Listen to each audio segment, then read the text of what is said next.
Ernesto finalmente é desmascarado por Marcondes, que revela ser delegado e algema o vilão diante de todos. Túlio expõe o plano que Paixão deixou antes de morrer e mostra o verdadeiro testamento, provando que Stella é a legítima herdeira. Mas a alegria dura pouco. Tamires surge com revelações explosivas sobre o passado de Celso, provocando uma reviravolta que muda tudo. Stella começa a se lembrar de momentos sombrios de seu passado ao lado de Celso, e o clima entre eles se transforma. Que segredos esse passado ainda esconde? E o que Stella fará agora que a verdade começa a vir à tona? Já clique no botão de gostei e no final do vídeo dê uma nota de 0 a 10 para o que acontecerá com Stella e Túlio. Marcondes se revela um policial disfarçado. Ele, que por tanto tempo fora visto apenas como o amigo prestativo de Paixão, agora carrega o peso de uma missão: capturar Ernesto, o homem que enganou, roubou e destruiu tantas vidas. Túlio, que cuidou de Paixão em seus últimos dias de vida no hospital, é interrogado por Marcondes e decide ajudá-lo. Movido por amor e desejo de ajudar Stella, não hesita em se unir a ele. Sua voz sai firme, embora o coração palpita entre raiva e sentimento. Esse crápula não pode sair impune, Marcondes. Ele enganou o Dr. Paixão, fez Stella sofrer, zombou da justiça. Eu não vou descansar enquanto ele estiver rindo da nossa cara. Marcondes, sempre racional, o encara com cautela. Isso não é um jogo, Túlio. Ernesto é perigoso. Se vamos atrás dele, precisamos agir com frieza. Mas Túlio insiste, dissimulado, tentando disfarçar o impulso que o move. Eu sei o que estou fazendo. Não é por vingança, é por amor a Stella. E assim, os dois, cobertos por capuzes, entram no dancing, o antigo salão de festa que outrora fora o palco das maiores ilusões de Ernesto. Sentam-se lado a lado no balcão do bar, imóveis, como dois vultos silenciosos no meio da luz e do som. Não pedem bebida, não olham para ninguém. São apenas presenças misteriosas em meio à euforia da noite. As dançarinas logo percebem. Cochicham entre si, curiosas. Uma delas, com olhar desconfiado, comenta: "Quem são esses dois? Estão me dando arrepios." Outra responde sarcástica: "Devem ser cobradores do Ernesto. Ele vive devendo meio mundo." O barista, vermelho, homem de bom humor e pouca paciência, tenta quebrar o gelo. Caminha até os dois encapuzados e fala com educação forçada: "Boa noite, senhores. Está tudo bem? Desejam tomar alguma coisa?"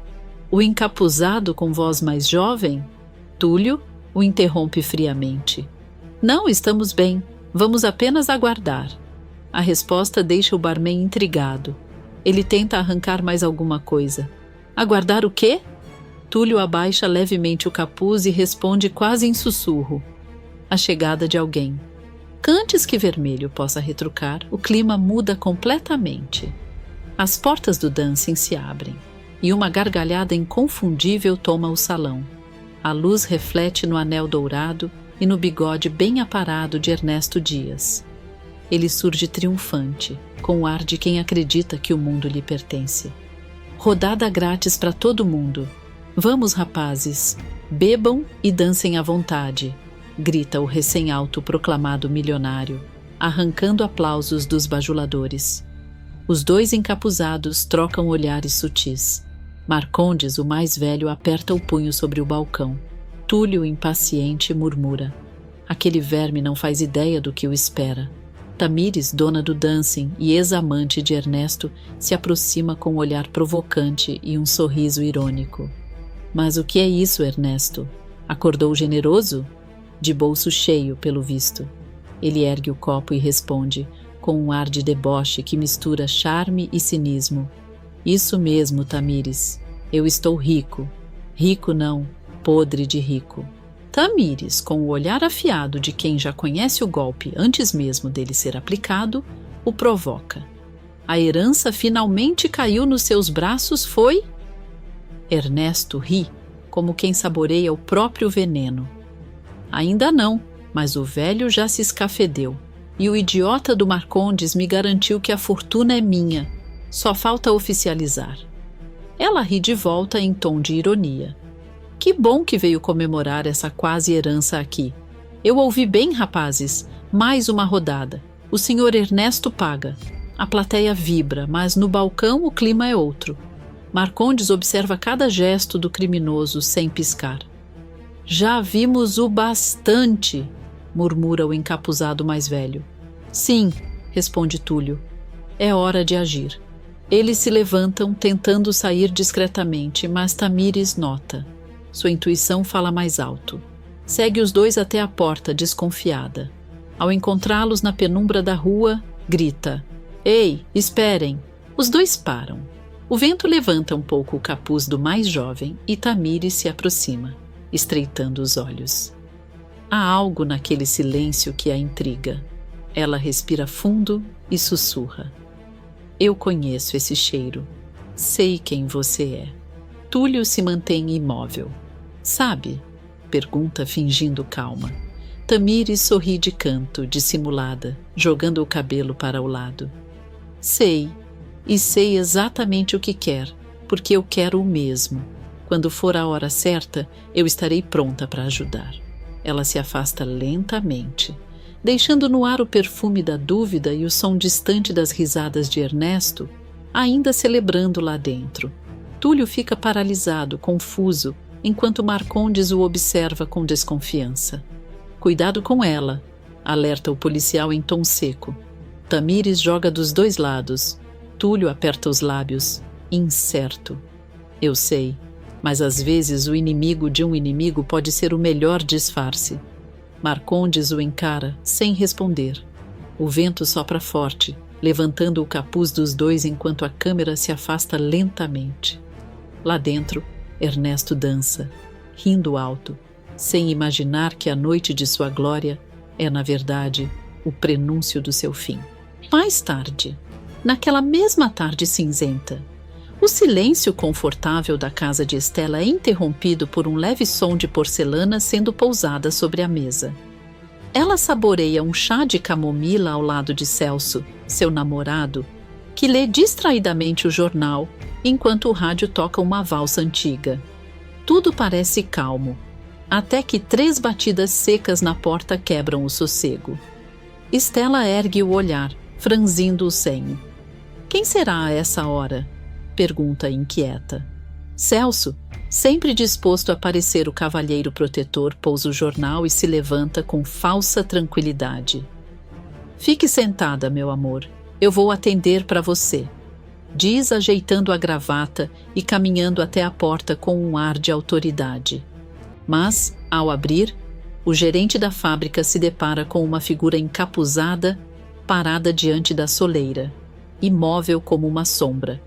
O coração dele dispara e o reflexo é imediato. Fecha parcialmente a porta, tentando encerrar o assunto. Não temos esmola, vá pedir em outra casa, rebate ríspido.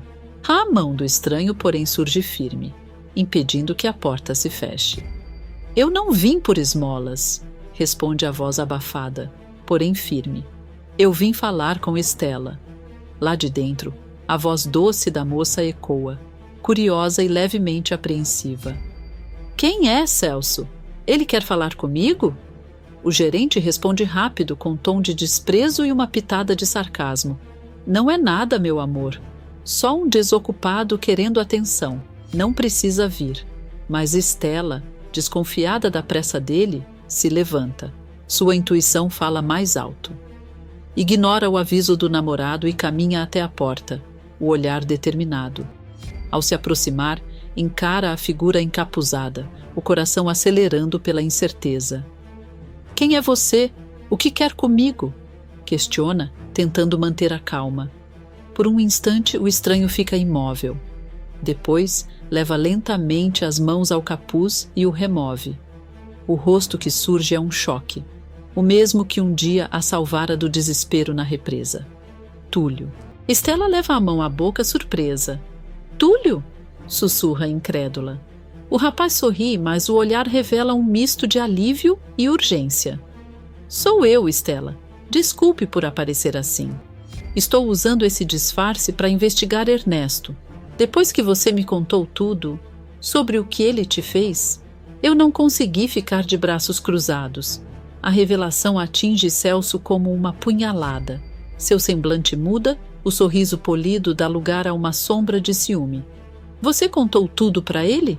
Dispara a voz carregada de ironia. E ainda nos braços dele, é isso? Que história é essa, Stella? Ela se volta irritada com o tom do namorado. Celso, não é hora para isso. Corta, firme. Túlio me ajudou quando eu mais precisei.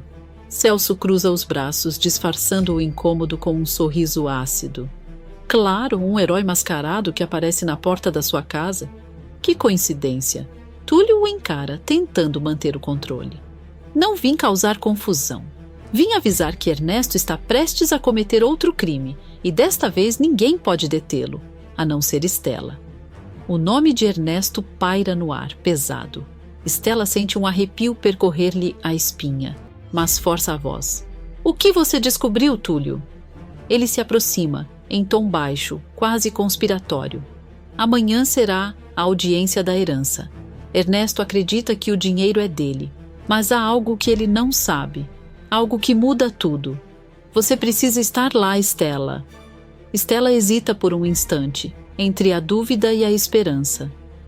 E se for uma armadilha? Pergunta desconfiada. Túlio balança a cabeça firme. Confie em mim. Eu arrisquei tudo para chegar até aqui. Se você for, verá com seus próprios olhos que a verdade ainda está do seu lado.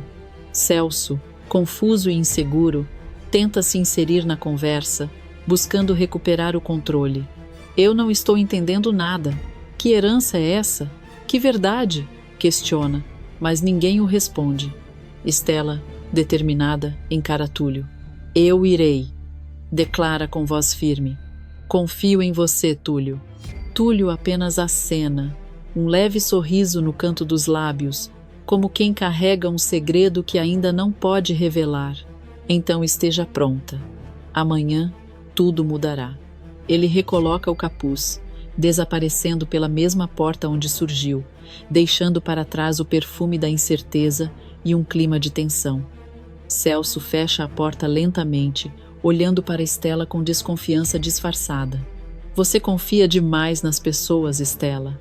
Isso pode te custar caro, murmura ele, dissimulado, com um olhar que mistura ciúme e medo de perder o controle sobre ela.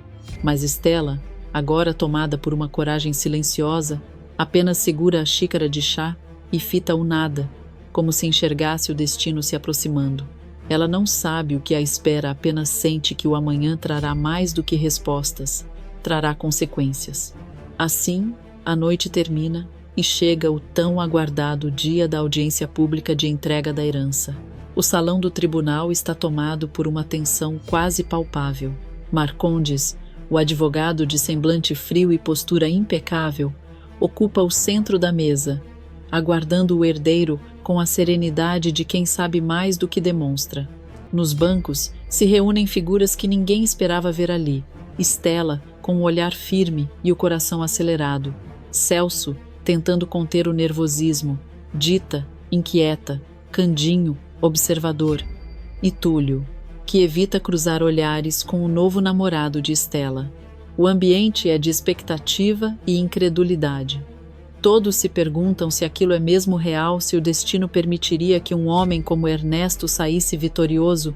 Enquanto isso, Celso, mesmo tentando manter a compostura, não consegue disfarçar o incômodo com Túlio, lançando olhares desconfiados e quase desafiadores. O rapaz finge não perceber, mas um leve sorriso irônico escapa de canto de boca, deixando claro que o jogo de olhares não passa despercebido. O burburinho no salão se interrompe quando a porta se abre com estrondo. Ernesto surge com passos firmes e o peito estufado, vestindo um terno tão chamativo quanto seu ego. Ele entra sorrindo, com o olhar de quem acredita ter o mundo aos seus pés. Olha só, diz ele, com um tom debochado que corta o ar. Se não são as minhas pessoas favoritas desse mundo que vieram prestigiar o meu momento de enriquecimento. O casalzinho de caipiras, até a Estelinha veio, e claro, com ela o banana do Celso, que tá mais para um carrapato. O riso arrogante ecoa pela sala, provocando uma onda de desconforto. Celso se levanta num impulso, os punhos cerrados, o rosto em chamas de indignação. Ora, seu! Antes que termine a frase, Túlio segura seu braço com firmeza e fala em tom contido, mais provocador. Espere, Celso. Eu sei que não gosta de mim, mas confie no que digo. A hora de Ernesto vai chegar. A fala, embora calma, carrega uma pontada de ironia. Stella lança um olhar rápido aos dois, percebendo que há mais rivalidade entre eles do que apenas o ciúme. Ernesto, fingindo não se abalar, dá um riso curto e sarcástico. Ora, ora. Não sei quem é esse rapazinho de terno apertado, mas você deveria ouvi-lo, Celso.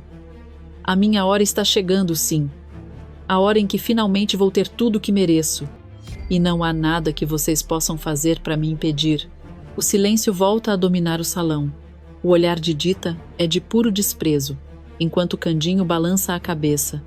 Stella permanece imóvel, mas o coração dispara. Há algo no jeito confiante de Ernesto que a perturba, como se ele realmente soubesse algo que os outros não. De repente, a porta se abre novamente. Todos se viram. É Tamires quem entra, discreta, mas não o suficiente para passar despercebida. Ela se senta em um banco ao fundo, tentando evitar olhares, mas Ernesto, é claro, não perde a chance de provocá-la. Olha só, até você veio prestigiar a minha vitória. Ou será que veio tentar pegar uma lasquinha da minha fortuna? Ela o encara, firme, sem medo. Não, Ernesto, não foi por você que eu vim. A resposta gela o ar. Há um toque de desprezo e dor na voz dela. Ernesto esboça um riso nervoso, tentando disfarçar a irritação, mas o olhar denuncia a insegurança que começa a brotar por trás da máscara de arrogância. Marcondes, percebendo o clima tenso, pigarreia e toma a palavra com autoridade. Bom, senhores, chega de rodeios. É chegada a hora de iniciar a leitura pública do testamento. O salão silencia. A expectativa pesa. Marcondes abre o envelope com calma, ajusta os óculos e começa a leitura. Cada palavra parece um golpe para uns e um triunfo para outros. As expressões variam. Celso morde o lábio em apreensão. Stella segura as mãos com força. Dita reza em silêncio. E Ernesto sorri. A cada linha, o vilão se inclina um pouco mais para frente, como se saboreasse cada sílaba que confirmava sua vitória. Até que, finalmente, o advogado lê a parte final. Eu, Dr. Paixão, confio toda a minha herança, os frutos das minhas décadas de trabalho, ao meu querido afilhado Ernesto. Ernesto explode de euforia, batendo palmas e se levantando de forma espalhafatosa. É isso aí, grita, com um riso triunfante. Agora, onde é que está o meu din-din? O advogado o encara, esboçando um leve sorriso, aquele tipo de sorriso que não diz nada, mas promete muito. O dinheiro está aqui. Marcondes coloca sobre a mesa uma grande maleta de couro, reluzente.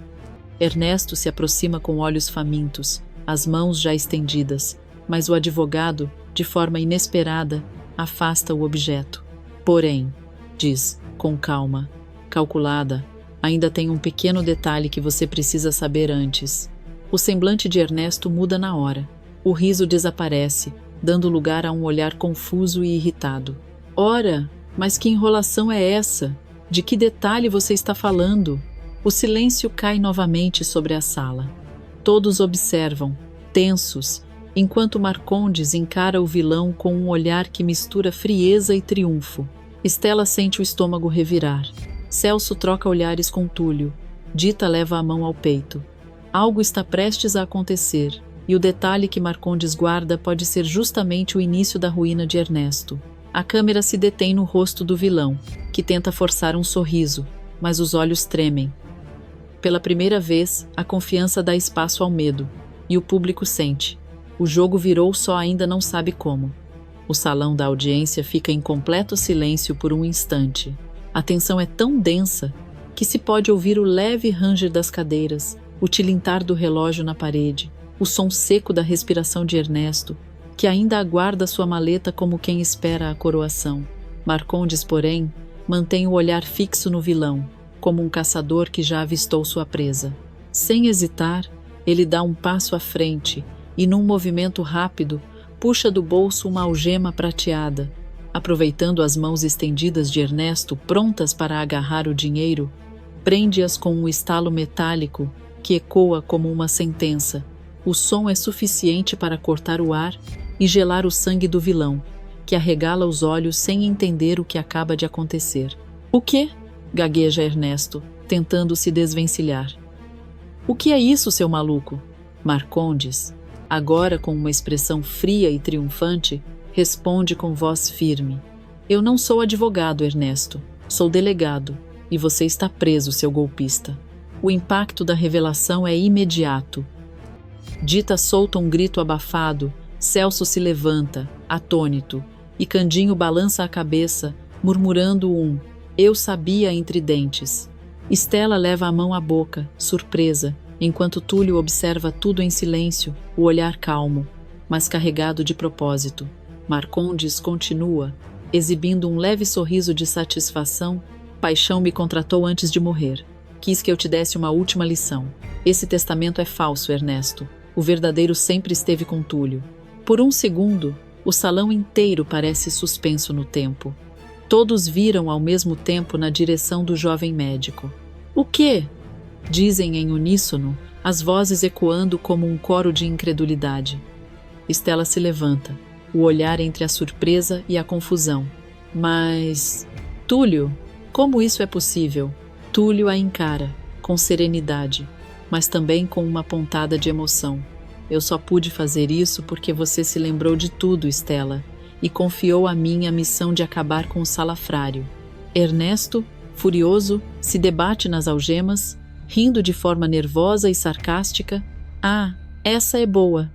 Então agora o doutorzinho virou herói?" debocha. "Vocês acham mesmo que vão me derrubar com um teatrinho desses?" Marcondes o encara, impassível. "Teatro? É assim que você chama quando a verdade aparece?" A tensão cresce. O público ali presente murmura, surpreso, enquanto as câmeras da imprensa registram tudo. Nesse instante, a cena ganha um tom mais sombrio e a narrativa volta no tempo. Surge o flashback, o dia em que Estela, fragilizada e confusa, reencontra Túlio no hospital. Ela está pálida, apoiando-se na maca, enquanto o jovem médico segura sua mão. "Estela, você está bem?" pergunta ele, preocupado. Ela respira fundo, tentando se recompor, mas as palavras saem com dor. "Não, Túlio. Ernesto está solto. Ele é o responsável por tudo de ruim que aconteceu comigo. Foi ele quem me fez desaparecer, quem apagou minha memória, quem me roubou de mim mesma." Túlio arregala os olhos, chocado. "Isso é muito grave, Estela. Temos que confrontá-lo imediatamente." Mas ela nega, balançando a cabeça com lágrimas nos olhos. "Não, eu não consigo. Não posso enfrentar esse homem. E não posso colocar a Anabela em risco. Você precisa fazer isso por mim, Túlio. Precisa contar a verdade para a Paixão, antes que seja tarde." O médico segura as mãos dela com firmeza e promete, com um brilho determinado no olhar: "Deixe comigo, Estela. Paixão saberá de tudo, eu juro." O flashback se desfaz e voltamos à audiência. Túlio encara Ernesto com firmeza e continua sua revelação. "E foi exatamente o que eu fiz. Poucos dias antes da morte de Paixão, me encontrei com ele e contei toda a verdade sobre as suas maldades, Ernesto." O vilão tenta manter o ar de superioridade, mas a máscara começa a cair. "Mentira!" grita ele furioso. "Isso é uma armação. Paixão me amava como a um filho." "Amava sim", responde Túlio, sem se alterar, "mas deixou de confiar quando descobriu quem você realmente era." Estela observa a cena, sentindo o coração bater acelerado. Celso, ao lado dela, solta um suspiro de alívio, enquanto Dita aperta as mãos em prece silenciosa. Marcondes, ainda firme, entrega uma pasta a um dos oficiais e declara com voz solene: "Aqui estão as provas, assinadas e autenticadas por Paixão antes de sua morte." Ele deixou tudo preparado para que a verdade viesse à tona. Ernesto tenta rir, mas a risada sai fraca, nervosa. Vocês acham mesmo que vão me prender? Eu sempre dou um jeito, diz ele, com um tom dissimulado, tentando manter a pose. Não dessa vez, corta Marcondes, porque agora o jogo acabou. A câmera se aproxima do rosto de Ernesto, o sorriso desaparece, o olhar arrogante dá lugar a um brilho de desespero contido.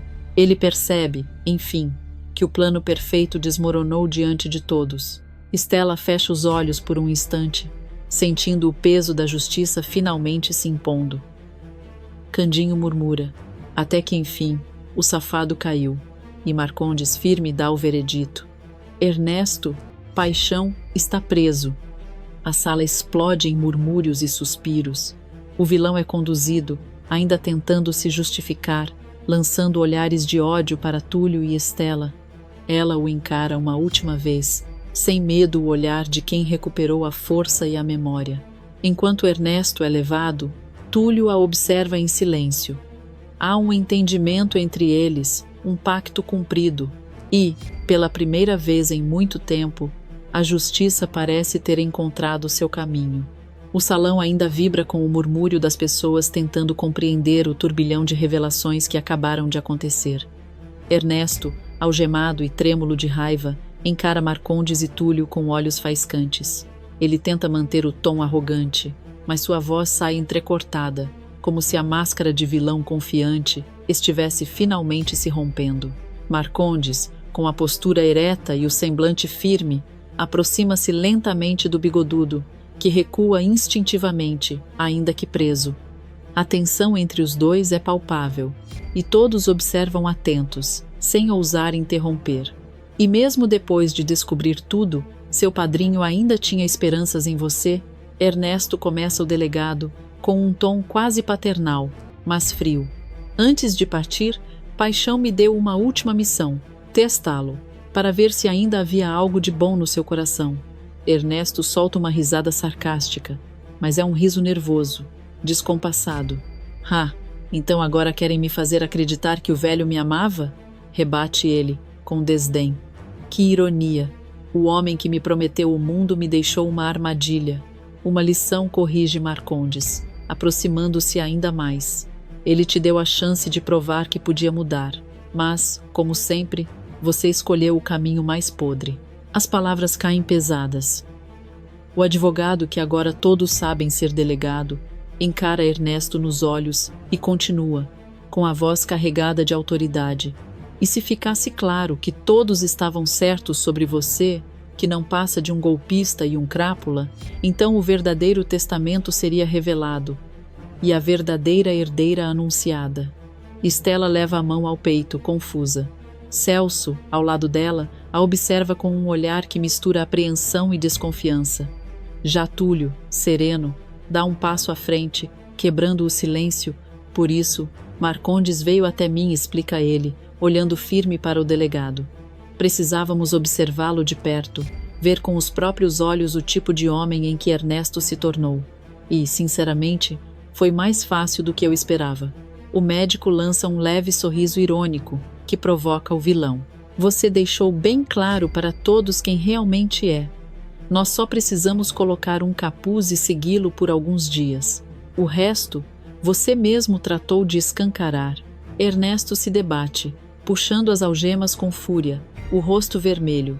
Rosna ele. Aquele velho estúpido não tinha o direito de fazer isso comigo. E que história é essa de verdadeira herdeira, hein? De quem vocês estão falando? Marcondes, mantendo a calma, cruza os braços e o encara como quem observa um bicho acuado. Ora, de quem mais? Responde com ironia. Da única pessoa a quem Paixão confiou sua herança. A única que você já feriu tantas vezes, mas que ainda é capaz de usar esse dinheiro para o bem. O vilão arregala os olhos, começando a entender o que está por vir. Sua voz falha quando tenta antecipar a resposta. Não me diga que vocês estão falando de... Túlio, então, saca do bolso um envelope dobrado e amarelado. A plateia se inclina, curiosa. Com movimentos lentos, o jovem médico abre o documento diante de todos. Sua voz firme ecoa pelo salão. Estela é a verdadeira herdeira da fortuna de paixão. Um burburinho toma conta da sala. Estela arregala os olhos, em choque, sem saber o que dizer. Mas eu não posso aceitar esse dinheiro. Eu não quero nada disso, diz ela, com a voz trêmula. Túlio a encara com ternura, enquanto Celso, ao lado, aperta os punhos, disfarçando o ciúme com um sorriso forçado. Mas Ernesto, ao ouvir o nome dela, explode em pura fúria. Não mesmo, grita, se debatendo como um animal enjaulado. Esse dinheiro é meu por direito. Não vou permitir que tirem de mim o que é meu, muito menos para entregar a Estela, essa tola que quer jogar tudo fora com essas baboseiras de caridade. Candinho, que até então assistia calado, levanta-se devagar e caminha até o vilão com uma calma quase irritante, puxa um lenço do bolso e, com um gesto decidido, enfia-o na boca de Ernesto. Ora, que eu não aguento mais esse bigodinho falando besteira, resmunga o caipira, arrancando risos contidos da plateia. Ernesto tenta gritar, mas o som sai abafado, e ele começa a espernear, tornando a cena quase cômica. Marcondes aproveita o momento e faz sinal para os oficiais. Oficiais, podem entrar. Levem esse safado daqui e o joguem direto no chilindró. Os policiais se aproximam e, mesmo com Ernesto se contorcendo e bufando, o arrastam para fora. O vilão lança um último olhar de ódio para Estela e Túlio, mas já não há mais poder no seu semblante, apenas derrota. O silêncio que se instala depois da saída dele é carregado, quase solene, até que Túlio respira fundo e se volta para Estela. Estela, eu sei que você não se importa com dinheiro, diz com voz serena. Mas Paixão estava certo em deixá-lo para você. Olhe o que teria acontecido se não tivesse recuperado a memória. Esse dinheiro estaria nas mãos erradas. Ela o observa, emocionada. Nas mãos do pior tipo de pessoa, responde, concordando. Marcondes se aproxima e acrescenta, com um sorriso respeitoso. Isso mesmo. Paixão jamais se perdoaria se sua fortuna caísse nas mãos de alguém como Ernesto. Ele acreditava em você, Estela. Sabia que usaria o que herdasse para o bem e não para a vaidade. Por isso, aceite. Cumpra o desejo do falecido. Estela reflete por alguns segundos, depois sorri com humildade. Certo, vocês têm razão. Assim eu poderei ajudar muitas crianças, como sempre sonhei. Candinho sorri, com os olhos marejados. Dita, emocionada, segura suas mãos e murmura. O bem sempre vence, minha filha. Sempre. Túlio, com o coração leve, dá um passo em direção a Estela, pronto para abraçá-la. Mas antes que consiga, Celso a envolve num abraço possessivo, rápido, marcado pelo ciúme mal disfarçado. Eu sabia que você era especial, meu amor, diz ele, apertando-a, enquanto lança um olhar de desdém para Túlio. O jovem médico recua, contendo o desconforto. Um breve silêncio se forma entre os três, carregado de tensão. O olhar de Túlio é sereno, mas melancólico. A tensão que paira no salão é quase palpável. As palavras de Marcondes ainda ecoam na mente de todos quando Tamires, observando o caos instaurado, percebe que é chegada a sua deixa. Ela se levanta lentamente, ajeitando o vestido justo e lançando um olhar venenoso em direção a Celso. Sua voz, carregada de ironia e ferida, corta o ar como uma lâmina. É a sua cara mesmo acabar casando com a moça mais rica, Celso, mesmo depois do ataque de ciúmes que deu, e depois de tudo que vivemos juntos. O murmúrio entre os convidados começa de imediato. Olhares se cruzam, cochichos se espalham, e Celso, pego de surpresa, tenta disfarçar o nervosismo. Ele força um riso amarelo, tentando parecer calmo, mas sua mão começa a suar. O quê? Por que está falando isso agora, Tamires? Questiona, com o tom alterado, como se quisesse calar a mulher com o olhar. Estela, que até então tentava entender o que estava acontecendo, se aproxima, confusa e desconfiada. Sua voz vacila, mas carrega firmeza. Celso? É verdade isso? Vocês tiveram um caso? E que ataque de ciúmes é esse de que ela está falando?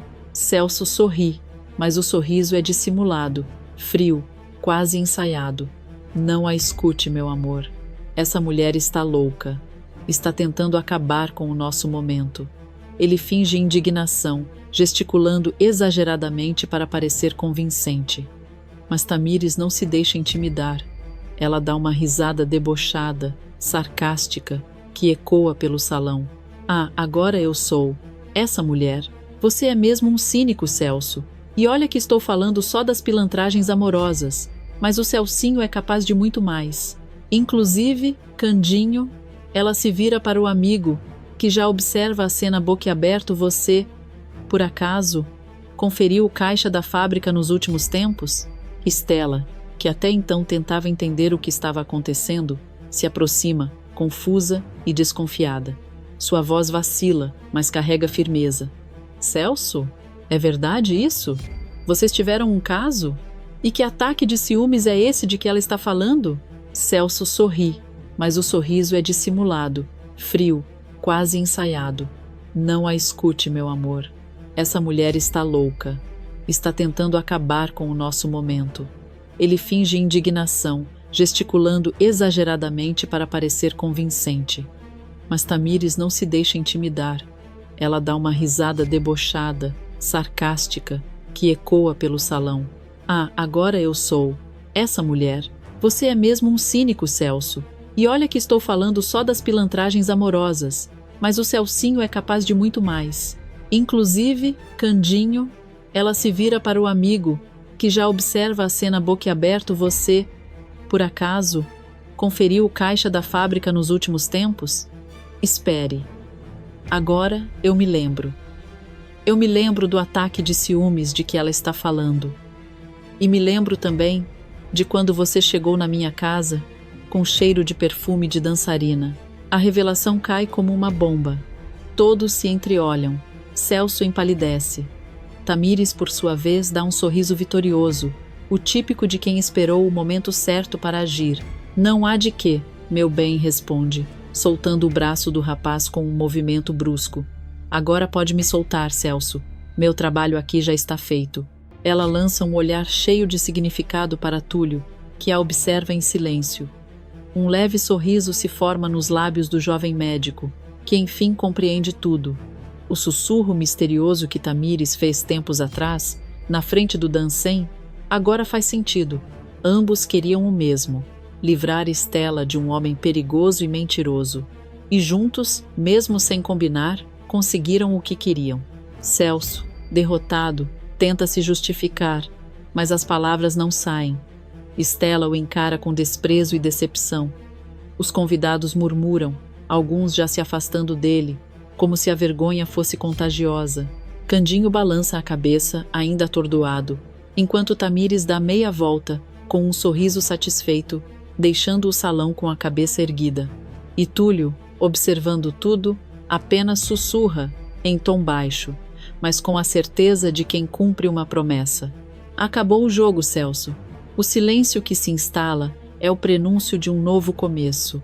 Estela, agora liberta da mentira, encara o ex com frieza, enquanto as últimas máscaras do vilão finalmente caem diante de todos. Depois da troca silenciosa de olhares entre Tamires e Túlio, o salão parece mergulhar num vazio desconfortável. O som dos passos da dançarina ecoa até a porta, e quando ela desaparece, o ar se torna denso, quase palpável. Celso tenta recompor o fôlego, mas a máscara de segurança já caiu. O suor escorre pela testa, e o olhar dele se fixa em Estela, que o encara com firmeza e decepção. Escute, meu amor. As coisas não são como você está pensando, tenta explicar Celso, aproximando-se com um sorriso nervoso e as mãos levantadas, como se pudesse apagar a vergonha com palavras. Eu errei, eu admito, mas te amo, Estela. Tudo o que fiz foi por nós. Estela o observa com frieza. Sua voz, antes doce, agora carrega a firmeza de quem finalmente enxerga a verdade. Não tente me enganar novamente, Celso. Eu me lembro de tudo agora, diz, com os olhos marejados, mas o tom inabalável. Nós sequer estávamos mais namorando quando eu desapareci. Tudo acabou muito antes disso. Então, sim, tudo o que vivi com Túlio ainda vale. As palavras dela soam como uma sentença. Celso sente o chão sumir sob seus pés. O rosto dele se contorce entre incredulidade e raiva. Ele dá um passo à frente, com a voz trêmula, tentando manter o controle. Não, Estela, não diga isso. E então o disfarce cai. Ele se volta para Túlio, o olhar inflamado e acusador. Isso é tudo culpa desse rapaz enxerido, não é? Foi ele quem colocou essas ideias na sua cabeça. Você está se encontrando com ele às escondidas, é isso? O tom agressivo e o ciúme descontrolado voltam com força. Túlio se mantém calado, mas o olhar sereno e firme do jovem médico só faz aumentar a fúria de Celso. Estela, percebendo o rumo perigoso da cena, se coloca entre os dois, de peito erguido e expressão decidida. Basta, Celso, grita ela, erguendo a voz como nunca antes. Se tem alguém aqui que se escondeu, foi você. Se tem alguém que mentiu, foi você. Celso tenta se justificar, estendendo a mão para tocar Estela, mas ela se afasta com um gesto firme. A tensão explode quando ele dá mais um passo e insiste. Você vai me ouvir, Estela. Esse rapaz te envenenou contra mim, mas eu vou abrir seus olhos agora. Estela, sem hesitar, levanta a mão e estala um tapa forte em seu rosto. O barulho seco ecoa por todo o salão. Os convidados reagem com um misto de choque e alívio. Celso leva a mão à face, atônito, sem acreditar que foi atingido.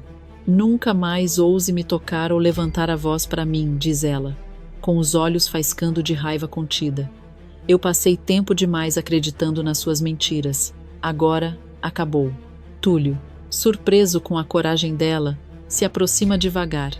Ele tenta falar algo, mas Estela é quem toma a dianteira, segurando firme a mão dele. Ela se vira para Marcondes, que assiste a tudo em silêncio, como quem entende o fim de um ciclo. Obrigada, Marcondes, diz Estela, com gratidão sincera, por tirar o dinheiro das mãos de Ernesto. Você fez justiça por paixão e por todos nós. Marcondes apenas acena com a cabeça, sério, mantendo o semblante de quem cumpriu seu dever. Estela então se volta para Celso pela última vez. O olhar dela é duro, sem raiva nem piedade, apenas o fim. Quanto a você, Celso, me esqueça, eu nunca mais quero ver a sua cara. Celso tenta reagir, mas a voz falha. Ele apenas observa, impotente, enquanto Estela segura a mala com uma das mãos e puxa Túlio com a outra, saindo determinada do salão. O casal atravessa o corredor sob o olhar de todos, deixando para trás o caos, as mentiras e o passado que insistia em prendê-los. Celso fica parado, olhando para o vazio, com a marca do tapa ainda ardendo no rosto. E pior, o orgulho ferido latejando muito mais que a dor física. Ele tenta se justificar para si mesmo, balbuciando. Ela vai voltar, ela ainda vai entender, mas ninguém acredita, nem mesmo ele. E assim o salão se desfaz em murmúrios. Marcondes observa de longe, Túlio e Estela seguem juntos, e Celso, sozinho, finalmente começa a colher o que plantou. O silêncio que se instala é o prenúncio de que, para alguns, a justiça pode vir com algemas, mas para outros, vem com um tapa e um adeus definitivo. Túlio é tomado por um incômodo estranho. Ao abrir a gaveta de sua escrivaninha, o jovem médico encontra um lenço esquecido, o lenço de Estela bordado à mão, ainda com o perfume leve que um dia o fez sonhar com ela. Aquilo desperta um misto de nostalgia e curiosidade. Devolver o lenço vira a desculpa perfeita para uma visita inocente, ou talvez um reencontro que o destino ainda queria que acontecesse. O sol começa a cair quando Túlio caminha até a casa de Estela. De longe, tudo parece calmo, mas ao se aproximar do portão, ele percebe algo diferente. Há vozes lá dentro, vozes alteradas. Uma feminina, cortante, que certamente não é a de Estela, e outra, masculina, carregada de impaciência. O médico se aproxima devagar, intrigado, e murmura para si mesmo com o olhar fixo na janela. Que vozes são essas? Tem uma voz feminina, mas não parece ser Estela. E Celso está discutindo com essa pessoa. Ele se abaixa, observando pela fresta do vidro. Lá dentro, Celso gesticula nervoso, tentando conter a mulher que o enfrenta com ironia e um sorriso debochado. É Zuma. Você está louca, Zuma? O que está fazendo aqui na casa de Stella? Questiona Celso, tentando manter a voz baixa. Mas Zuma, com seu jeito provocador, não se abala. Fala com sarcasmo, como quem se diverte com o desconforto dele. Ora, Celso, você não estava em casa, não estava no trabalho. Só podia estar aqui, já que anda tão apaixonadinho pela professorinha. Celso revira os olhos, fingindo calma, e responde entre os dentes. Tá, chega de gracinha. Ainda bem que Stella saiu com Anabela. Agora diga logo o que quer comigo. Zuma solta uma risadinha dissimulada, cruza os braços e dispara. O que eu quero? Ora, dinheiro, é claro. Ou já esqueceu do nosso trato? Você não é de atrasar. Pelo menos não era. Celso tenta se explicar usando o mesmo tom que usa com os investidores da fábrica, tentando parecer convincente. Eu sei, Zuma, mas a situação na Policarpo não anda boa.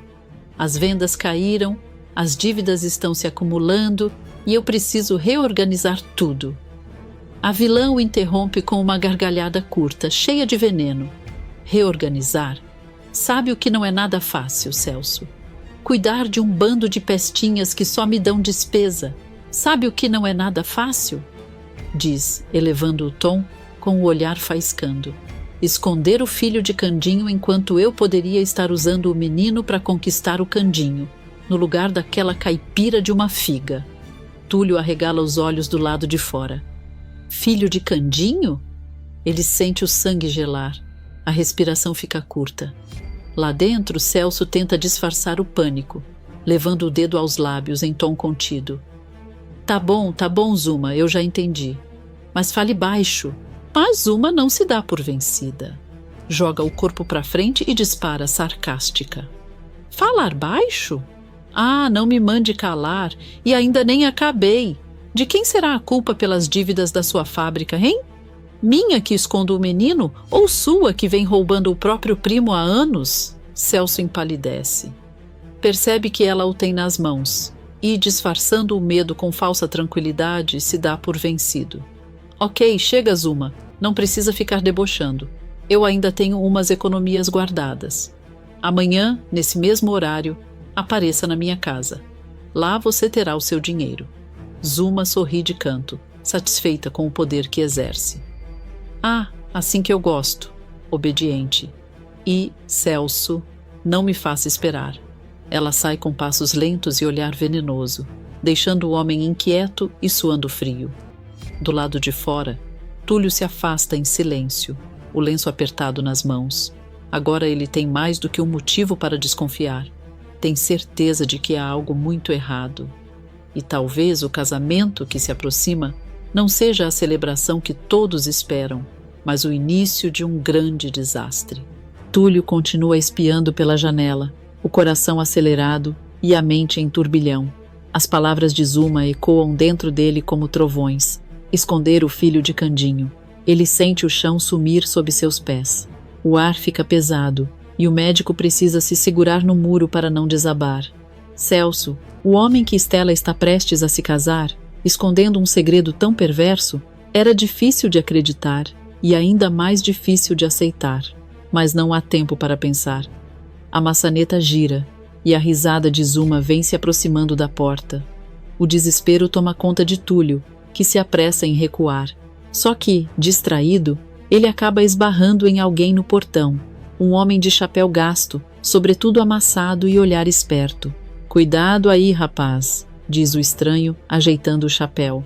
Ué, você é o rapaz que encontrou a moça desaparecida, a Stella, não é? Túlio empalidece e responde rapidamente, olhando de um lado para o outro, receoso de que Zuma o veja. Sou sim, mas... e você? Quem é? O que está fazendo aqui? O homem dá um meio sorriso, orgulhoso, o peito estufado como quem carrega um título de importância. Eu sou o detetive Sabiá. Vim investigar o Celso. Tenho faro para coisa errada. E esse sujeito tá cheirando a encrenca faz tempo.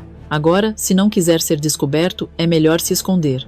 Antes mesmo que o detetive terminasse a frase, Túlio o puxa para trás de uma grande lata de lixo próxima ao portão. Os dois se agacham, ofegantes, observando enquanto Zuma sai pela porta com o mesmo ar de arrogância de sempre. Ela caminha altiva, ajeitando o casaco e murmurando algo sobre homens tolos e devedores, sem perceber que dois olhares atentos a seguem na penumbra. Sabiá a acompanha com os olhos, coçando o queixo e murmurando num tom calculado. Zuma, interessante, muito interessante. Túlio, ainda ofegante e tentando processar tudo o que ouviu, vira-se para ele, intrigado. Então, senhor detetive, quer dizer que o senhor está investigando o fato de Celso estar roubando Candinho na fábrica dos biscoitos Policarpo há anos e ainda escondendo o filho do próprio primo? A expressão de Sabiá muda na hora. Os olhos se arregalam, o bigode se ergue e o detetive repete, surpreso. O quê? Como é que é essa história, rapaz? Celso está roubando o Candinho e escondendo o filho do caipira? Mas isso é gravíssimo. Túlio confirma, ainda com a voz trêmula. Sim, eu ouvi tudo. Ele está pagando uma tal de Zuma para manter o menino escondido num orfanato. Mas, se não é isso que o senhor está investigando, o que é então? Sabiá suspira fundo, desapontado consigo mesmo. O tom muda, mais sombrio, mais grave. Ah, eu sabia que esse Celso não era flor que se cheire. Eu já tinha desconfiado que ele estava pagando a Zuma há anos por algum motivo. Pensei que fosse chantagem, ou talvez algum esquema menor, mas esconder o filho de Candinho, isso é monstruoso até para ele. O detetive tira o chapéu, coça a cabeça e resmunga. E pensar que eu passei semanas seguindo os passos dele e nunca juntei as peças certas. Que tipo de homem é capaz de roubar o próprio sangue? Túlio olha para o chão, o semblante abatido, e confessa num suspiro pesado. E pensar que Estela está prestes a se casar com um homem como esse, um farsante, um ladrão do próprio primo. Sabiá endireita o corpo, firme, o olhar faiscando de indignação. Nós não podemos permitir, exclama. Esse casamento precisa ser interrompido. Estela tem que saber quem é o homem que vai subir ao altar com ela. Túlio concorda, mas o tom é de apreensão. Precisamos agir com cuidado. Celso é esperto, e se desconfiar que sabemos, pode fugir, ou pior. Sabiá dá um meio sorriso confiante, típico de quem gosta de um desafio. Deixa comigo, rapaz. Eu sou Sabiá, o detetive com o faro mais apurado da região. Se Celso pensa que vai escapar impune, tá redondamente enganado. Vamos acabar com essa farsa. E bem a tempo do sim. Os dois trocam um olhar decidido. O vento sopra forte, espalhando poeira pelo beco, enquanto a figura de Zuma desaparece no fim da rua. A partir daquele instante, Túlio e Sabiá formam uma dupla improvável, unidos por uma verdade sombria e uma missão: impedir que Estela se una a um homem capaz de trair até o próprio sangue. O sol mal desponta no horizonte quando Túlio, ainda atordoado com tudo o que descobriu, encara o detetive Sabiá com olhos aflitos. Ele tenta manter a calma, mas a ansiedade é visível em cada gesto. Mas como? Eu sou só um desconhecido para eles. Como vão acreditar em mim sem provas? Questiona, com a voz embargada, misto de medo e esperança. Sabiá coça o queixo, observando o rapaz com um olhar que mistura compaixão e prudência. Tem razão, garoto. Até mesmo eu, que sou um grande detetive, duvidei por um momento. Quem dera eu tivesse chegado antes. Teria gravado as revelações com o meu super gravador de confissões, responde em tom meio sarcástico, tentando aliviar o peso do momento. Mas Túlio não se deixa abater. Ele se levanta num rompante, os olhos faiscando de determinação. Espera. Talvez tenha um jeito. Eu sei onde Celso vai encontrar Zuma para entregar o dinheiro. Vai ser amanhã, antes do casamento. O detetive ergue as sobrancelhas, surpreso com a astúcia do rapaz. Então temos uma chance de ouro, rapaz. E dessa vez, Celso não escapa, diz, dissimulado, já arquitetando o flagrante. No dia seguinte, o clima é de festa pela cidade, mas no coração de Túlio e Sabiá, o que pulsa é pura tensão. O casamento de Celso e Estela se aproxima e os dois se posicionam discretamente nas redondezas da casa do pilantra. Entre sombras e cochichos, o detetive, com seu inseparável chapéu, observa cada movimento pela fresta de uma cerca. Ali, lá vem a Zulma, murmura Sabiá, apontando para uma mulher misteriosa que se aproxima coberta dos pés à cabeça com panos, tentando disfarçar o rosto. Seu andar é firme, mas o olhar inquieto denuncia que traz algo sujo entre as mãos. Túlio segura o gravador com força, o coração disparado. A mulher para diante da porta e bate impaciente. Logo, Celso surge do outro lado, irritado e sem cerimônia. Ora, mas que demora! Você não sabe que eu tenho que casar em alguns minutos? Reclama, ajeitando o terno com arrogância. Zulma revira os olhos e entra debochada. Blá, blá, blá. Não aguento mais ouvir falar desse negócio de casamento. Retruca, cruzando os braços com desdém. Do lado de fora, Túlio e o detetive trocam olhares cúmplices. Sabiá liga o gravador, e o som do clique parece um trovão na quietude da manhã. Lá dentro, o diálogo começa tímido, mas logo as máscaras caem. Celso abre uma mala, revelando um bolo generoso de dinheiro. Tome aqui, tenho bastante para mais alguns meses. Então não venha mais me atassanar com essa história dispara, entregando as notas com impaciência. Zulma conta o dinheiro devagar, saboreando o poder que aquele suborno representa. Vai servir por enquanto, diz, sarcástica, guardando o maço dentro da bolsa. Celso se apressa em despachá-la. Agora saia, que eu tenho um compromisso. Mas a megera não aceita o tom. Aponta o dedo na cara dele, os olhos faiscando de raiva. Escute aqui, Celso. Você trate de roubar mais dinheiro de Candinho para continuar me pagando. Porque senão, eu mesma faço questão de contar para aquele caipira e para sua professorinha amada que foi você quem me mandou esconder o filho dele. Celso empalidece. A ameaça ecoa como um trovão. Zulma sorri, cruel. É, meu caro, quem diria, hein? Se Candinho soubesse que, por sua culpa, ele não vê há anos o pequeno Júnior, o menino com marca de asas. Sussurra, triunfante. Celso se aproxima dela, com o olhar tenso e o sorriso forçado. Já chega, eu darei um jeito. Agora vá, e rápido. Do lado de fora, Túlio aperta o braço do detetive, trêmulo de emoção. Você ouviu isso? Temos as provas, Sabiá. Temos tudo para desmascarar o Celso. Sussurra, quase sem conter o riso nervoso. Sabiá sorri de canto, com aquele ar sarcástico que lhe é peculiar. Eu te disse, garoto, quando um pilantra é bom de mentira, a gente precisa ser melhor de armadilha. Enquanto Zulma se afasta apressada, escondendo o dinheiro na bolsa, Celso ajeita o terno e sai para o seu grande dia, sem imaginar que o golpe fatal já está em curso. Do outro lado da rua, Túlio e Sabiá trocam um aperto de mãos firme. Agora é só esperar a hora certa, parceiro. Hoje, o noivo vai subir ao altar com o próprio passado amarrado no pescoço, conclui o detetive em tom de mistério, enquanto o gravador ainda pulsa nas mãos de Túlio, guardando o segredo que poderá virar a história de cabeça para baixo.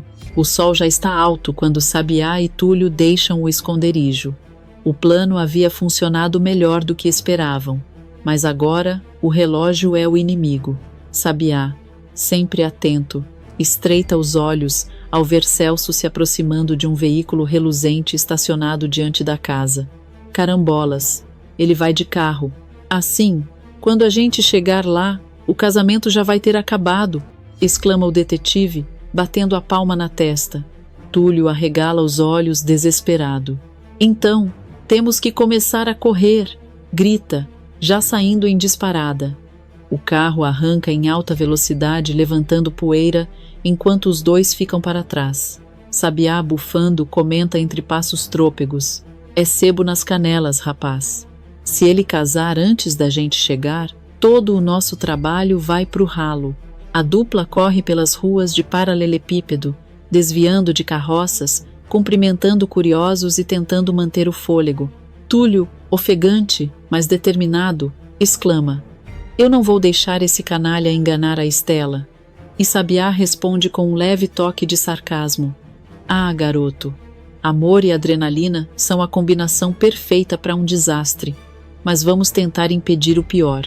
Enquanto os dois correm contra o tempo, a cena muda para a igreja, onde o ambiente é de pura expectativa. Celso já atravessa a porta principal com um sorriso triunfante no rosto. O salão está impecável, decorado com flores brancas e laços dourados, e o som suave do órgão ecoa em notas delicadas. O gerente respira fundo, confiante, e segue até o altar, saboreando cada olhar que recebe. Nos bancos, uma plateia de rostos conhecidos acompanha cada passo do noivo. Anabela, Manuela, Joaquim, o professor Asdrúbal, Quitéria, Aidé, Araújo, Margarida e as crianças da Casa dos Anjos, todos ali, prontos para testemunhar o que parece ser o dia mais feliz da vida de Celso. As crianças, especialmente Anabela, se levantam entusiasmadas e batem palmas para o noivo. Celso, fingindo modéstia, sorri envergonhado, mas o brilho de vaidade em seu olhar o denuncia. Ele acena para as crianças com um gesto carinhoso, tentando manter o ar de bom moço que o fez conquistar a todos. Chegando ao altar, o noivo se posiciona, ajeita o terno e encontra Candinho e Dita, os padrinhos escolhidos, para aquele momento que promete mudar destinos. Candinho, com seu jeito simples e sincero, quebra o silêncio com um sorriso largo. Finalmente, hein, Cerso? Pensei que esse dia nunca ia chegar. Celso força uma risada leve, mas seu olhar nervoso denuncia que algo o inquieta. Pois é, Candinho, diz, coçando o queixo, hoje é o grande dia. Logo em seguida, ele se volta para Dita, ansioso. Ei, Dita, você sabe dizer se minha Estela vai demorar muito para entrar? Eu tô bastante ansioso, sabe? Dita, com aquele jeito meigo e acolhedor, responde sorrindo. Pode relaxar, Cerso. Estelinha já tá pronta e vai entrar a qualquer momento. E dá um tapinha de leve no braço dele, tentando aliviar a tensão. Celso suspira fundo, tentando disfarçar a impaciência. Ainda bem, quero casar o quanto antes, diz, num tom dissimulado, que soa mais como pressa do que emoção. De repente, a marcha nupcial começa a ecoar pela igreja. O som majestoso toma o ambiente, e todos os olhares se voltam para o fundo do corredor. Celso engole em seco. Suas mãos tremem, mas o sorriso permanece aquele sorriso calculado, ensaiado, o mesmo que usa para enganar meio mundo. Estela surge. A noiva aparece radiante, vestida em um dos mais belos trajes que já se viu na cidade. O vestido branco cintila sob a luz das velas, e o véu esvoaça como uma névoa de pureza e sonho. Todos prendem a respiração. As crianças olham encantadas, e até mesmo Candinho parece emocionado. Mas Celso, ele fica imóvel. O ar lhe escapa por um instante, tamanha a beleza de Estela. Seus olhos se arregalam, e um sorriso de satisfação escapa. Para ele, aquele é o prêmio máximo de sua farsa. Enquanto isso, por trás do véu e do sorriso gentil, Estela luta contra o turbilhão em sua mente. A cada passo em direção ao altar, seus pensamentos se confundem. Será que estou fazendo a coisa certa? Eu amo o Celso de verdade. Ou estou apenas me agarrando à única coisa estável da minha vida? Ela tenta se convencer de que está feliz, mas seu olhar trai o coração. O que deveria ser o dia mais lindo da sua vida começa a se misturar com uma sensação de dúvida e pressentimento. No lado de fora, Túlio e Sabiá finalmente avistam a igreja ao longe. O detetive, bufando, comenta com ironia. Olha lá, rapaz, se a gente tivesse um cavalo, já estava sentado no banco da frente. Túlio, sem tempo para rir, responde. Esquece o cavalo, Sabiá. A gente precisa impedir esse casamento antes que ela diga sim. Os sinos começam a tocar. Lá dentro, Estela segura o buquê com força, enquanto Celso estende a mão, pronto para recebê-la. Lá fora, Túlio e Sabiá se aproximam a passos largos, suados, exaustos, mas determinados. E o destino, silencioso, se prepara para virar o jogo. O momento que todos esperam está prestes a ser interrompido, talvez por amor, talvez por justiça, mas uma coisa é certa: quando aquelas portas se abrirem, nada mais será igual. A igreja está tomada por um silêncio reverente. Todos observam Stella caminhar até o altar, o som suave da marcha nupcial ainda ecoando pelo salão. Candinhos e Dita trocam olhares emocionados, sem imaginar que aquele dia, que parecia ser o mais feliz da vida da mocinha, estava prestes a se transformar em um verdadeiro escândalo. Quando chega ao altar, Stella se depara com Celso. Ele, paralisado diante da beleza da noiva, arregala os olhos e sorri, encantado, mas também tomado pela vaidade de quem acredita estar prestes a conquistar o prêmio máximo da sua farsa. "Você está absolutamente incrível", Stella diz ele, com voz carregada de doçura dissimulada. "É mesmo a mulher mais linda desse mundo, e eu estou muito feliz que você me escolheu para ser seu marido." Stella sorri, sem jeito. Aquele sorriso tímido que, para os olhos apaixonados de Celso, parece pura emoção, mas no fundo, o gesto oculta o peso da dúvida que corrói seu coração.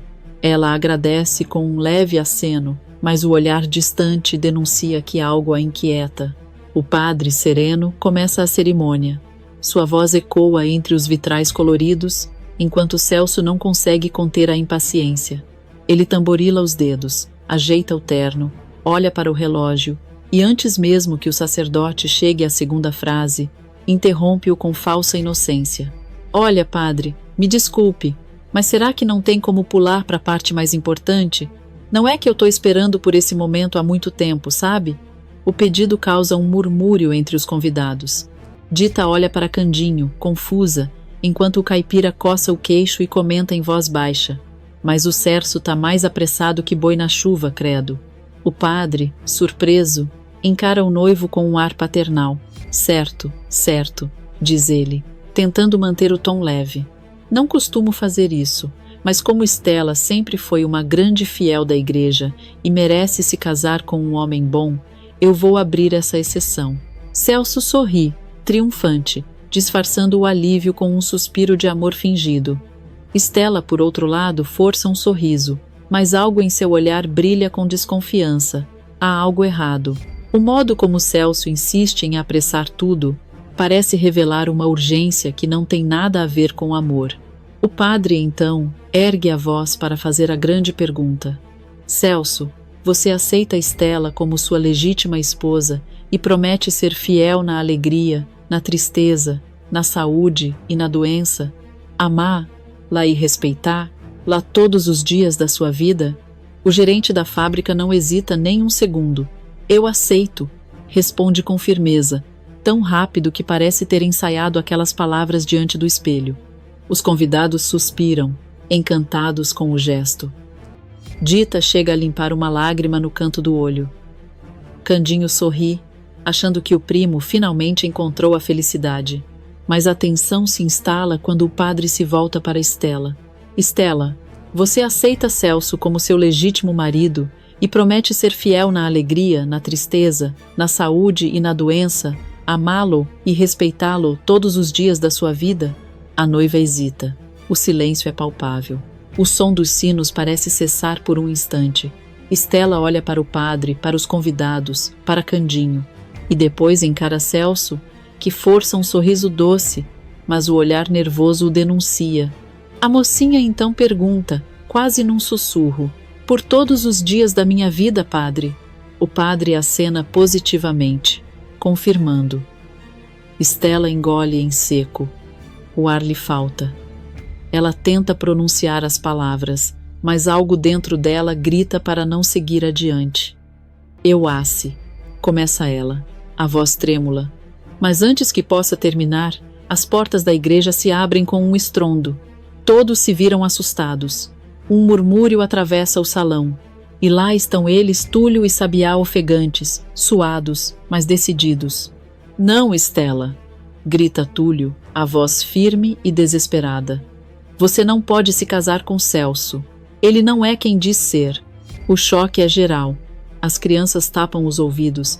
Dita se levanta, aflita. Candinho arregala os olhos, sem entender o que está acontecendo.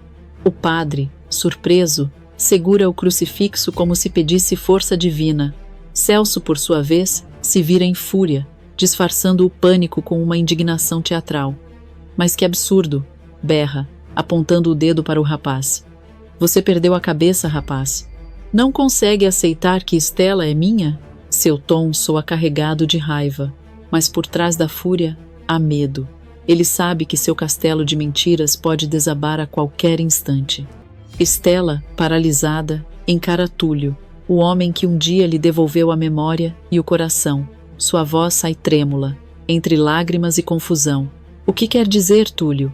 Túlio dá alguns passos à frente, tentando se recompor. Ele encara o padre, depois Candinho, e finalmente fixa o olhar em Estela. Quero dizer que o homem com quem você está prestes a se casar é um impostor? Responde ele, firme. O público começa a murmurar, surpreso, enquanto Celso tenta rir, com sarcasmo. Um impostor? Ah, por favor, ironiza, abrindo os braços. Vejam bem, ele invade a igreja, interrompe uma cerimônia sagrada e ainda vem me acusar sem provas? Sabiá se adianta, tirando o gravador do bolso do casaco. Pois é aí que você se engana, Celcinho, diz o detetive, em tom provocador. Porque hoje a máscara vai cair. O olhar de Celso gela. Ele percebe que a farsa está prestes a ruir, mas tenta manter a compostura. Isso é ridículo, rebate, forçando um riso. Vocês acham que vão destruir a minha vida com um brinquedinho desses? Túlio aperta os punhos, indignado. Não é um brinquedinho, é a prova de tudo o que você fez, grita ele. O clima dentro da igreja é de pura tensão. Estela recua um passo, abalada. Dita tenta se aproximar para confortar ela. Candinho olha para o primo com decepção nos olhos, mas ainda confuso demais para reagir. Celso, com o rosto vermelho de raiva, solta um último deboche. Ah, Estelinha, não vai acreditar nesse doutorzinho fracassado, vai? Mas o olhar da moça muda. O brilho da confiança se apaga, dando lugar à dor e à desconfiança. O coração dela sabe que Túlio jamais mentiria não assim, não naquele momento.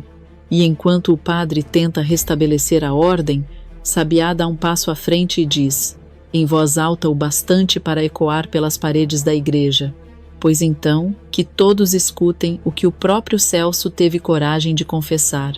E naquele instante, o gravador é ligado. A verdade, enfim, está prestes a explodir no altar diante de todos, e diante da mulher que ele tentou enganar. O silêncio dentro da igreja é cortante, pesado, como se o próprio ar tivesse medo de se mover. Túlio mantém os olhos firmes em Celso, com uma expressão que mistura raiva e alívio. Mas ele não precisa dizer uma única palavra, quem vai contar tudo é Zuma. O detetive então se adianta, encara a multidão curiosa e com um leve sorriso de satisfação, tira o gravador do bolso. Sua voz soa firme quando anuncia. Acho que está na hora de todos ouvirem o que esse sujeito tentou esconder por tanto tempo.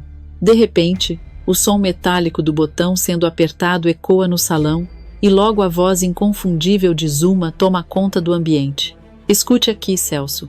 Você trate de roubar mais dinheiro de Candinho para continuar me pagando, porque senão eu faço questão de revelar para o caipira e para sua professorinha amada que você me pediu para esconder o filho de Candinho.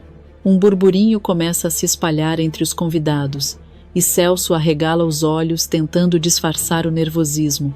Ele ri sem graça, tentando soar irônico. Isso é um absurdo. Essa gravação é falsa. Essa mulher, essa Zuma é uma vigarista. Todos sabem disso. Mas antes que alguém pudesse reagir, o áudio continua, mais intenso, com a voz da mulher revelando o golpe final. Que é graças a você que o caipira não vê há anos o seu pequeno Júnior, o menino com marca de asas. O choque é imediato. Estela leva a mão à boca, os olhos marejados. Candinho fica imóvel por alguns segundos, como se o chão tivesse sumido sob seus pés. Um murmúrio corre entre os presentes, e o caipira, completamente atordoado, pergunta alto, com a voz trêmula. Marca de asas? Tem um menino na casa dos anjos com marca de asas? Então, Num movimento hesitante, Samir se levanta do banco. O garoto parece dividido entre o medo e a coragem, mas sua voz sai firme. Candinho, sou eu. Todos se viram para o menino, que, com as mãos trêmulas, puxa um pouco o short, revelando a marca em forma de asas de anjo. O tempo parece parar. O queixo de Candinho cai, e a emoção toma conta dele. Samir, essa marca é a marca de nascença do meu menino Júnior. Você é meu filho, Samir?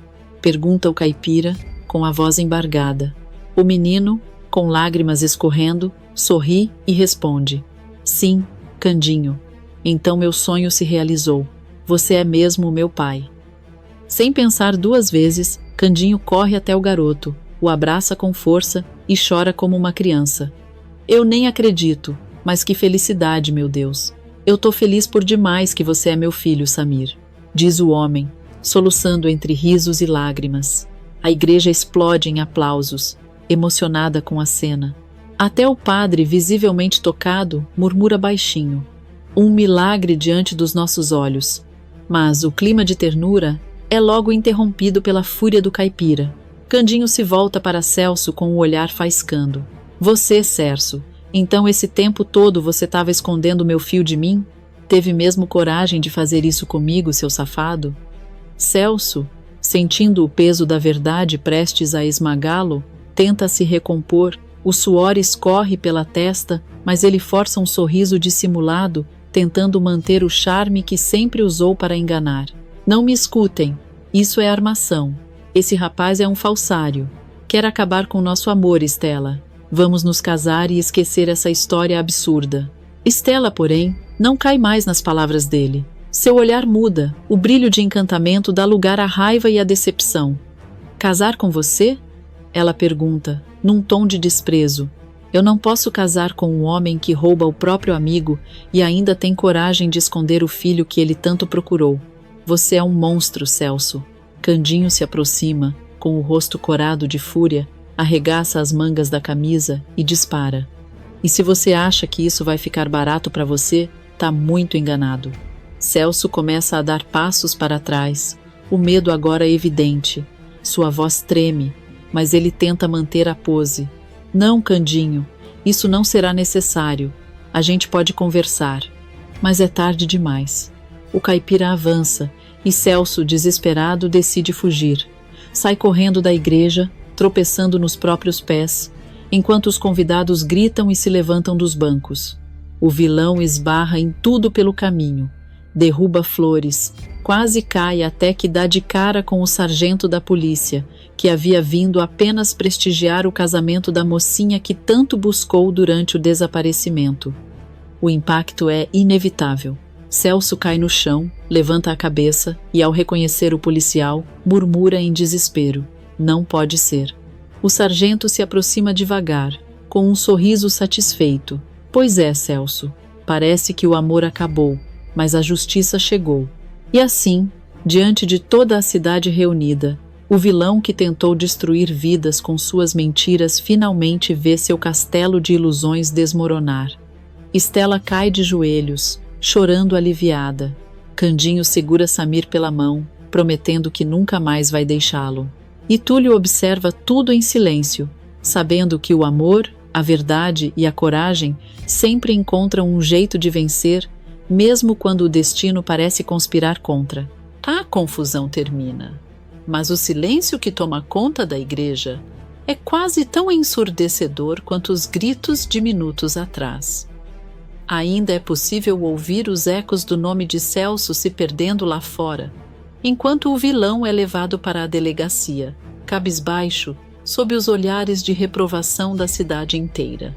As flores, antes símbolo de festa, agora estão caídas pelo chão, e o perfume doce da cerimônia se mistura ao ar tenso que ainda paira sobre os convidados. Mesmo assim, ninguém se move. Todos permanecem nos bancos como se quisessem testemunhar o que viria a seguir. Afinal, a novela da vida real parece longe de terminar. O padre ajeita o microfone, tossindo constrangido, sem saber se deve encerrar o evento ou esperar novas ordens divinas. É então que Estela, ainda vestida de noiva, toma uma decisão que muda completamente o rumo daquele dia. Ela respira fundo, enxuga as lágrimas com o dorso da mão e ergue o olhar, que agora brilha não mais de tristeza, mas de coragem. Diante de todos, caminha lentamente até Túlio, que observa em silêncio, sem entender o que ela pretende fazer. A cada passo, o murmúrio dos convidados cresce. Alguns cochicham com desconfiança. Será que ela vai desistir do casamento de vez? Outros com sarcasmo. Ou será que vai trocar de noivo ali mesmo? Mas Stella não se deixa abalar. Para ela, o momento é de verdade e não de aparências. Quando chega diante de Túlio, o encara com ternura e emoção.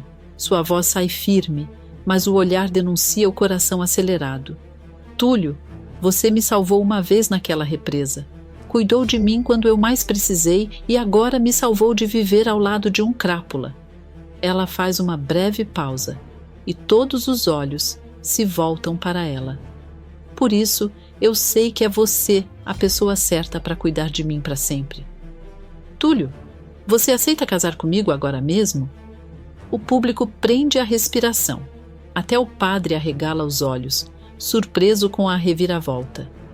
Já Túlio, completamente tomado pela emoção, sorri largo e responde sem pensar duas vezes. Eu aceito, Stella. Eu com certeza aceito. As palavras dele ecoam pela igreja. E uma onda de aplausos irrompe entre os convidados. O padre, ainda atônito, coça a cabeça, mas logo se recompõe, abrindo um sorriso cúmplice. Ora, se ela quer se casar com ele, e ele aceita o pedido, só resta uma coisa a se fazer. Pode beijar a noiva. Nesse instante, Stella e Túlio se olham como se o mundo tivesse parado. O passado de dor e engano fica para trás, e diante de todos o casal se aproxima devagar. Os aplausos aumentam e até Candinho, emocionado, murmura para Samir: agora sim, meu filho, essa história teve o final que o coração... O padre levanta as mãos, abençoando o casal, enquanto a igreja inteira se levanta em comemoração. Flores voltam a ser lançadas, o sino volta a tocar e até os olhares, antes desconfiados, se transformam em sorrisos sinceros. E assim, o que começou como um casamento tomado pela mentira, termina como uma celebração da verdade. Stella, enfim, encontra a paz nos braços de Túlio, o homem que não prometeu mundos, mas lhe deu algo muito mais valioso: a certeza de ser amada de verdade.